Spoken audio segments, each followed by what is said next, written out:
What's going on, folks? Retro Gaming Tube 85 here, and welcome to another episode of Pickups. I bought some video games. Let's see what I got.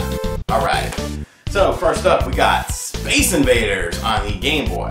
Why did I pick this up? Well, Rerez did a video on this, and inside of this small, little Game Boy cartridge is actually a full Super Nintendo game. When you set this up to the Super Game Boy, it becomes a different version of the game, full screen, really impressive stuff here. And not a lot of people knew about that, so it's technically no big deal because, it's just Space Invaders, but still interesting piece of technology here that I wish more, developers would have taken advantage of with the Game Boy to Super Game Boy connections. Up next, we have Mortal Kombat 3 on the Super Nintendo. I didn't own it, I bought it for cheap, and that's why I bought it. And we also have Crusty Super Funhouse on the Super Nintendo. I always liked this music in the game when I was a kid, but I could never figure it out. But during my 1,000 subscriber live stream, you guys kind of helped me out with this, and it's actually a pretty fun game. It plays a lot like Lemmings, and it's in the Simpsons universe, so cool game. Up next, we have two wrestling games for the Super Famicom. Super Fire Pro Wrestling 2 and Super Fire Pro Wrestling X. Both excellent games. If you're a wrestling fan, you've got to pick these up. They're very cheap and they're the best on the 16-bit era. Up next, we have a series that I always assimilated with the PlayStation, but there was an N64 version.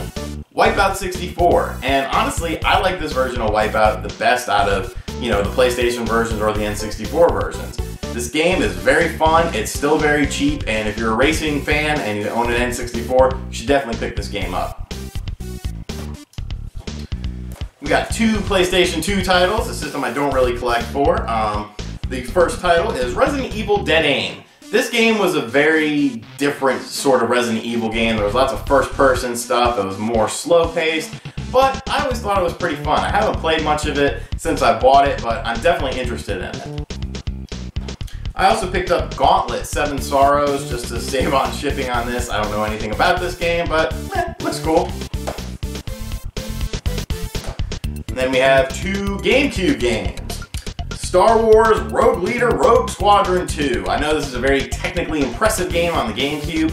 I'm not a huge Star Wars fan. I'm familiar with, the first trilogy of movies and not really so much the second ones, but I am looking forward to playing this game.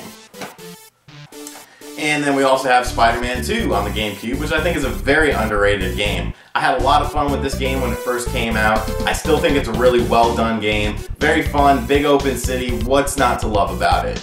I really wish that the current Batman games would kind of take inspiration from this because the cities are always so barren. And I understand they do it because of storyline, but make the city a little more lively.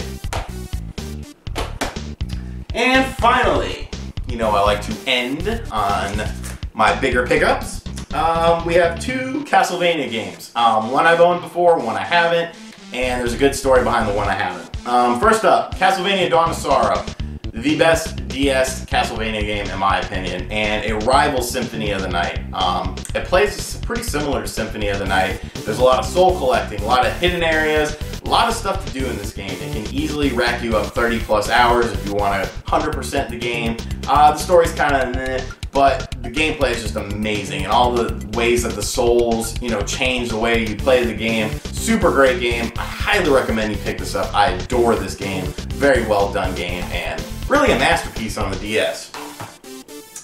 Finally, we have a game that has been sitting at my local retro game store for quite a while. I've known that this game is pricey, I know that it's kind of rare, so I've always kind of slipped up and just, ignored it. And one day I went in there and said, you know what, screw it, I'm going to pick it up, I'm going to treat myself. And when I got to the register, the price was completely wrong and it was much, much cheaper than it should have been. But I don't care, because I caught him slipping, so Castlevania Bloodlines on the Genesis. Yes, I'm very stoked to have this game. It's one of the more rare Castlevania games. It usually goes for about 50 bucks, and I paid nowhere near that for this awesome, awesome game.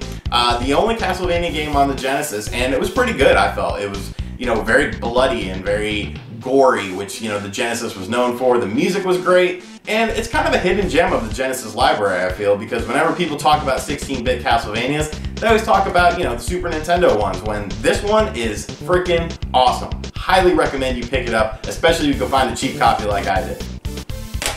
Hope you enjoyed this episode of Pickups. I don't know when the next one will be. I bought some more stuff though, so we'll see about when I'll get it up. And yeah, be sure to like the video, comment below what you think of my pickups. If you own any of these games, if you have any comments on any of these games. And yeah, I'll see you guys later. Later.